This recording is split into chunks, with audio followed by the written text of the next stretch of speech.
Before I go to politics at the federal, which is a concern of every Nigerian, I would want to understand choosing just like economists will say, alternative for gun. Choosing Omo-Agege is a vote of no confidence on somebody you work very closely, right, Honorable Sheriff Ivwurie. You work closely with him, you know him politically. What, in your understanding, do you think debtors needs to know to guide their decision? Well, the two of them were my friends. They are Deltans. I've had a lot of personal family friendship with Sheriff Ivwurie. We're very good friends. I also helped him to become the Speaker of Delta State, and that also gave me the opportunity to know him better until he became Speaker, because, you know, all of us in the political circle, we can just know ourselves from the top, you know, not that I was visiting his family, or not that his family was visiting me, you know, but we just know ourselves as PDP members, as friends, and as elected people. So when the governor insisted that he wants him to be the Speaker of the State House of Assembly, and then I contributed immensely to his attaining that position, his emergence as the Speaker of Delta State. It was until his emergence that I knew that he's a very, very deficient person, he's a very clumsy person. Unfortunately, he's not skilled. What I mean is not skilled is that he doesn't have the potential and the capacity to, as a Speaker, I was struggling. I would like to let you know that the work of the Speaker in the House of Assembly or in the National Assembly is the easiest work, because all the Speaker need to do is to listen to members, articulate issues, articulate bills, and his own is to agree or to disagree with the government, and it's one of the simplest things to do. But in terms of proficiency, efficiency, and efficacy, it was totally lacking in those areas. He could not provide the needed leadership. And I also want you to know that this is how it is in Nigeria, and this is the reality, that many speakers are on the seat not because they are the best in the house, but just because they are the people who the governor can bend, can talk to, can use against people, and there are people who are very, very loyal to the governor. In most cases, they are idiots. In most cases, when I say idiot, I don't mean to insult anybody, but just to let you know that they don't know their left from their right. They are not very intelligent people. They are just people who do what the governor wants them to do. So that is the category he falls into. He's very close to the governor. He's a yes man to the governor. He can never say no to anything Okowa wants. He can never say no to any request that Okowa brings before him. But in terms of capacity to relate with members, to address issues, to talk to press, he doesn't have that capacity. He doesn't have that intelligence. He may have native intelligence, but he doesn't have academic intelligence, academic smartness. He doesn't have it. He cannot articulate issues. He doesn't understand the issues. So he's not that kind of a speaker who will stand among competent speakers. He can stand among Nigerian speakers who are incompetent like him, and then they can speak pidgin and do the business of the day with their pidgin English. If possible, speak Urubo or Okwe, interact like that. But to say, want to speak good English, no, he cannot. He cannot speak good English. He cannot speak fluently. He cannot write fluently, and he can never address the press. He doesn't address the press. Even for scripts that are prepared for him to read or to exchange, he will be struggling. You will see him bending down. He will never have eye contact with the interviewee. He will not, because he doesn't understand where they are coming from or where they are going to. But so for me, he's my friend. But to allow such a person to become the chief executive of Delta State, for me is a no-no. I don't have anything personal against him. Because the work of a speaker, he cannot do it. You want to make him a governor is a third term for Okowa, who as a sitting governor has taken over a very massive expanse of land that share the same fence with the Delta State government house. The same fence. So when Okowa, God forbid, if he makes his puppet governor, all we will just bust a hole on the wall, because the government house is just a wall between the governor's office and Okowa new house.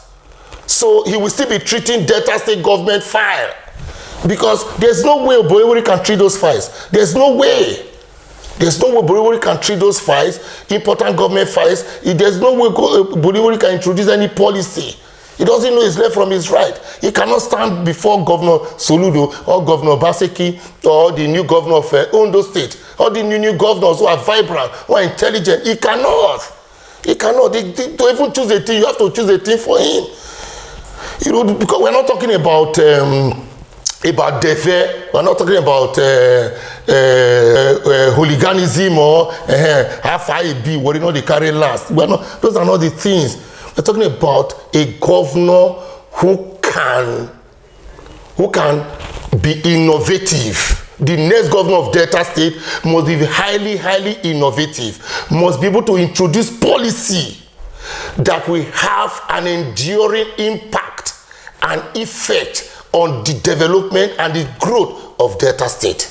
We are talking, the next governor of Delta State must be somebody who has that capacity to move our suffering people from their extreme poverty to prosperity, to growth, to light, to water, to housing, to hospital, to industry, to companies springing up, and good schools. This guy doesn't have that capacity.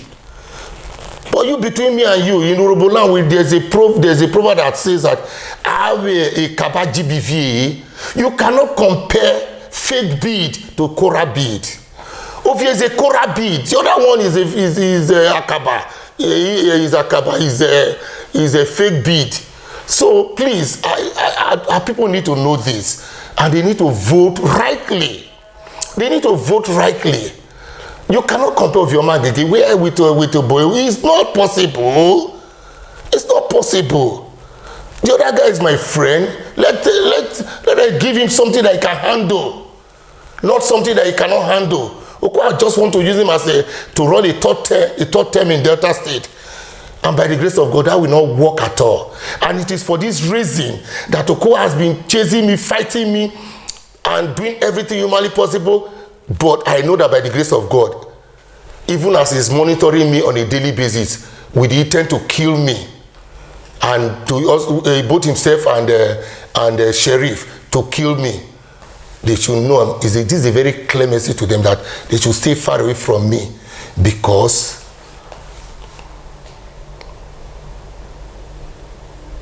I will not harm them, and they should not think of harming me. I've said it, they should not try it.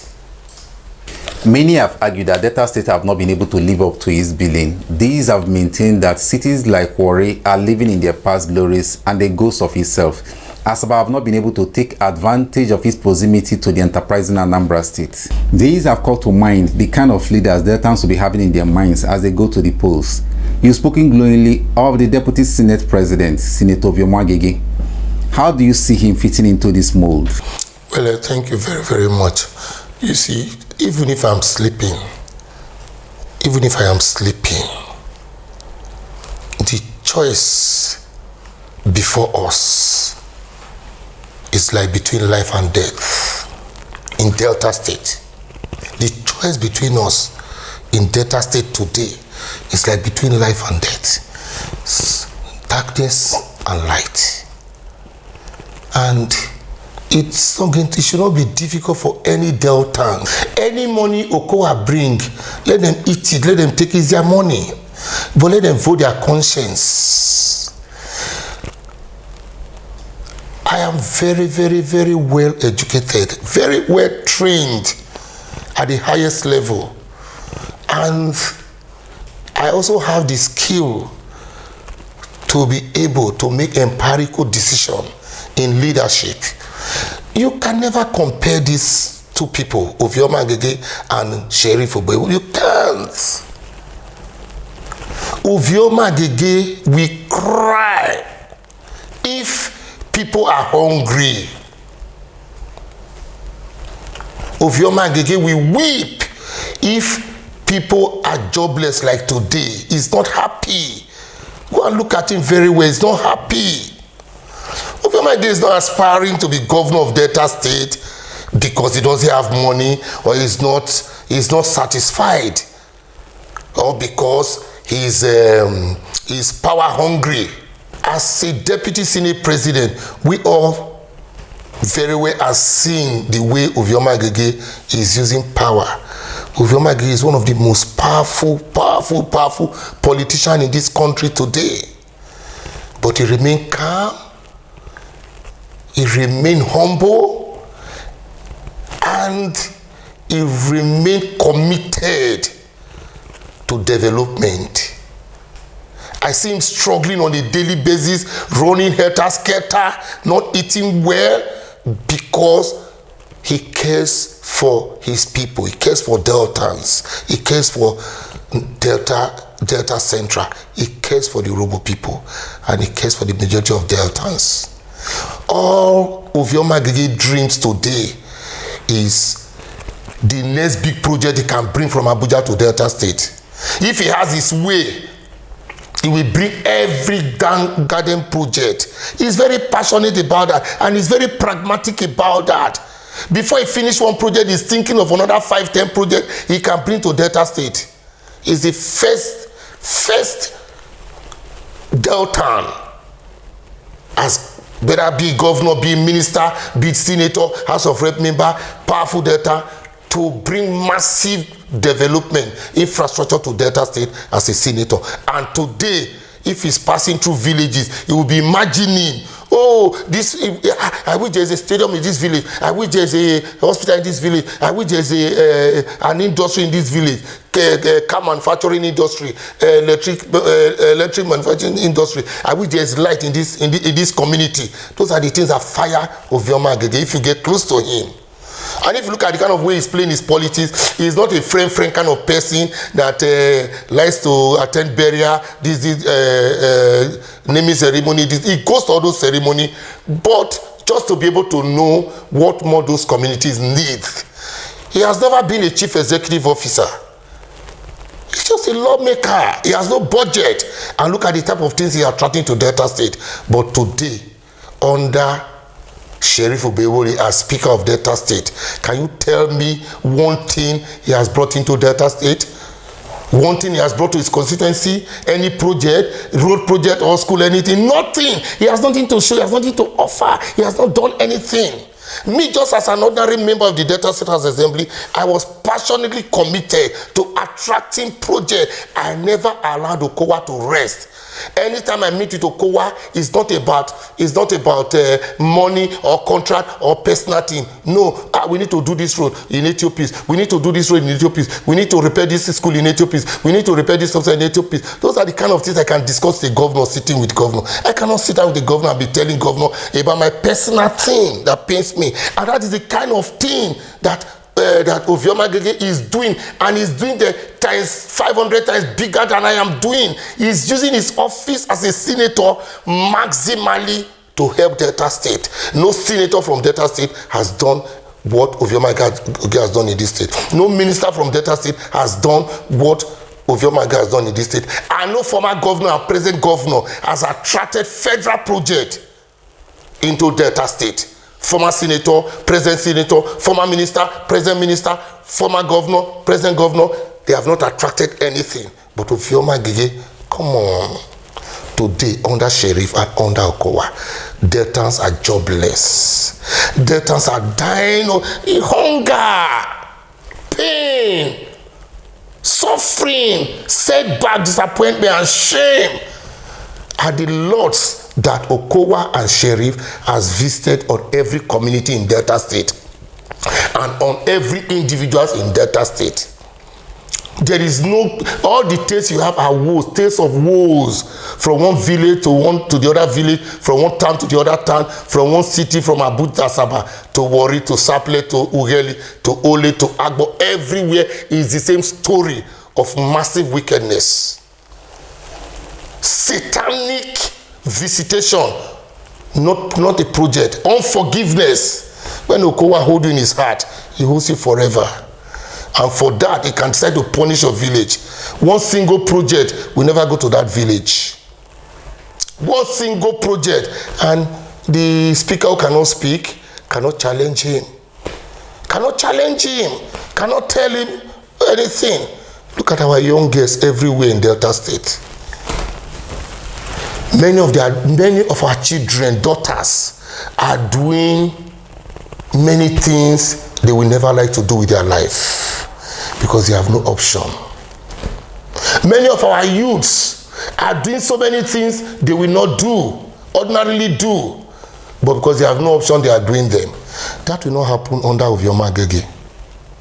That will not. The examples are clear. If you go to the Federal Polytechnic that Omo-Agege has attracted to Delta State, and you know what?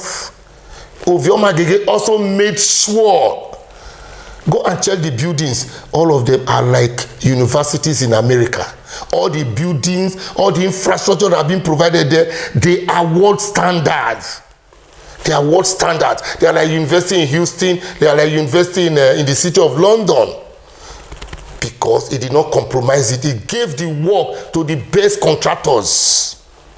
To the best contractors. And that is what is going to happen all over Delta State when he becomes governor by the grace of the living God.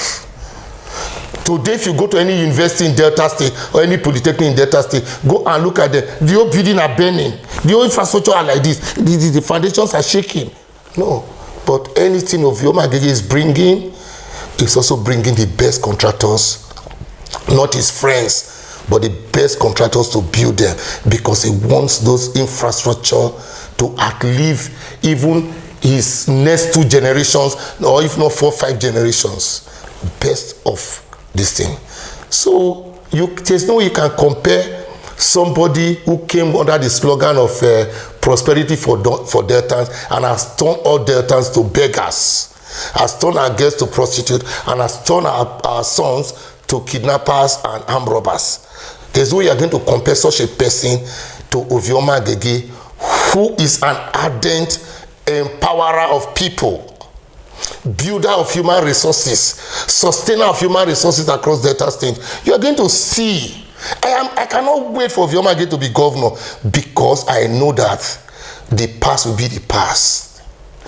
There will be Delta will flourish. Delta State will flourish. You see the way people of Rivers State are enjoying Wike today now.